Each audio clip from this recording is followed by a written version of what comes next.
Hello everyone, hope we're all good. Big shout out to KR Couriers and Transport Limited, and a big thank you to everyone who likes, shares, comments and subscribes to the All or Nothing podcast with myself, Billy Moore.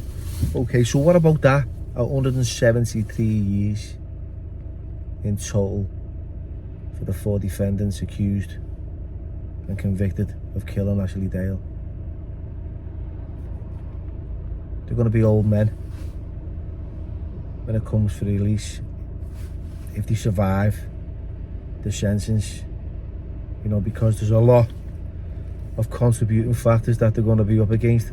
Age is definitely one of them. Illnesses, you know, you could end up doing what, 35 years, have a couple of years left, get struck by illness and die in prison. That's the reality. That's the reality of these kind of sentences these days, you know.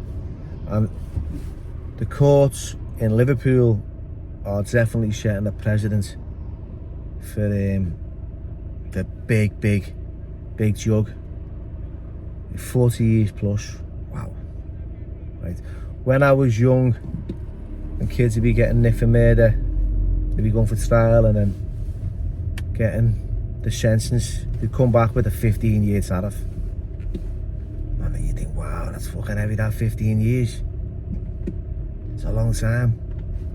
Even the title, the word itself, life imprisonment. And prison's not, you know, not all fun and games. It's a horrible, lonely place to be.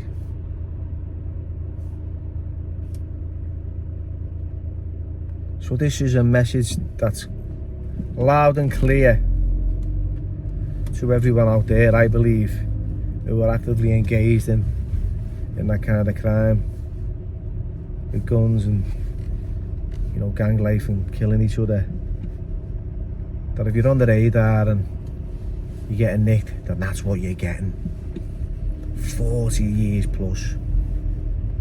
You know, Whittam, he was the oldest out of the defendants. He's what, 41 years of age. Come on, she's being given a 42-year sentence.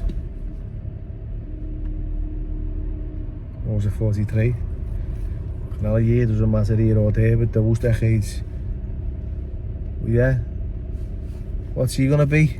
80, 84? Fuck. See you later. Can't even have a biff there.